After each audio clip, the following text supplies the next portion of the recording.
Customized vans have become more and more popular in the past few years. And boats, of course, have always been popular. But if you could only buy one, which would you buy? A van or a boat? Van, boat.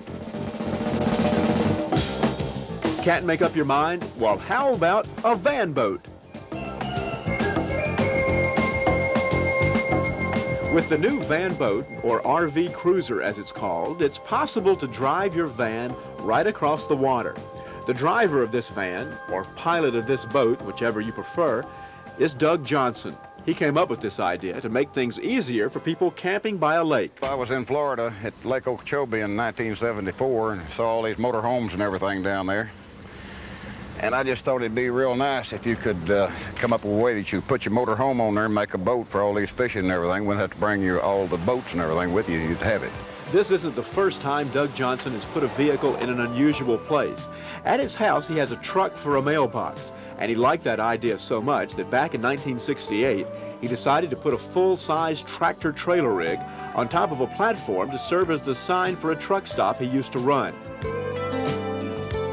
Now, of course, he's putting vans on the water. His idea is unique in that the van is not just floating on a powered barge. In reality, the van is the boat. Its motor provides the power, and its wheels control the steering. The propeller is connected to the van's drive shaft. The wheels rest on discs that turn the rudder. Doug remembers when he first drove his invention on the lake.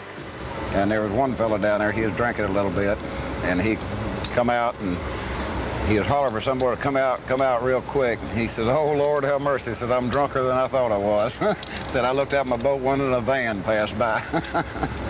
So I pulled over and I said, "Yeah, fella, I'm lost. Can you tell me how where Highway 41 is?" He said, "Yes, sir, it's right there, it's right there." The curiosity about Doug's van boat has never stopped, especially among van owners. What about that little van up there? Would it work? Well, it's amazing. We would like to eventually do the same thing with ours. It's a good idea. I sure would like to see it on there. It'd be pretty sitting on there. The metal is now being cut for more van boats. Doug has started producing them for sale at a factory in Tunnel Hill, Georgia. Well, I actually started it in 1974.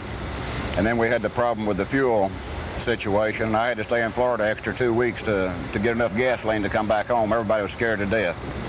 So I forgot the idea. And then I just decided I had it on my mind all the time. I decided to build one if it worked all right, and if it didn't, I was going to get it off my mind. Doug is still coming up with new models. For example, a full-size motor home will fit on the newest version, a paddle wheeler run by a hydraulic system. In fact, just about any vehicle will fit on one of Doug's models. He'll have them that can run by the family car, by vans, by pickup trucks, motor homes, or even 2 motorcycles. Doug's partner, Cliff Hilburn, says they're catching on. Seems to be. We've picked up dealers in about 7 states so far, and we've only, the little company is only about 2 months old. It's not a real speedy thing. I'd say about 17 miles an hour, maybe 15 miles an hour. I don't actually have a time on it yet. But I think for like this, we need to move along just a little faster than we are now. Probably 8 or 9 miles an hour is a good little cruising speed. Gas mileage for the van boats has been pretty good so far.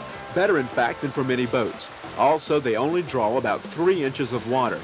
Doug's wife, Jean, says they're very stable and easy to drive. It's very simple. A child could, really. If you can push the accelerator and guide it, anybody could drive it. Of course, you have to learn not to use the brakes and how to use a depth finder. People who found out about these boats have started lining up to get the rights to sell them. Thatcher Jones was so excited about the van boats, he came from Arizona to see them. I think the appeal is that it gives the RV owner a complete range of activities to perform in his vehicle, from driving up and down the country roads to driving up and down the beautiful lakes of our country. Doug says the cost for these boats begins at $12,500 and goes up depending on the options you want. There's been interest from all over the world. One agent here from South America, he exports, and they're planning on using them with a truck on them to, this fellow's in the mining business, and he's going to shuttle his truck back and forth across the Amazon River. But not all the sales will be so exotic. Surprisingly, he doesn't expect to sell to too many van owners. The van comes off the boat easily, so Doug expects to sell most of his boats to marinas. They'll rent them by the day to anyone who wants to drive their car or their van on a lake. But how long will it take to hook up your van? Don Parker is Doug's engineer. It'll be simple. There's only 4 boats to take out and then hook those 4 boats back into the boat. And that's primarily all there is to it. It's just a matter of putting your tires on the steering and coupling it up, and you're ready to go. You make it sound pretty easy. Well, it is very easy. Of course, there's a lot of people that couldn't do it. Of course, there's a lot of people that can't check the oil on their car, but there's always someone around that can do it. So I challenged them to put the PM van on the water to see whether it's as easy as they say. Just about the hardest part of making a boat out of our van was driving it onto the platform to exactly the right place. Don slid beneath the van to remove the 4 bolts which disconnected the drive shaft. It was a matter of shifting the van into position and connecting it to the drive shaft of the boat. That's good. Lock your brake down. Well, the whole operation took about 15 minutes, and now our PM Magazine van is ready for a little drive on the lake.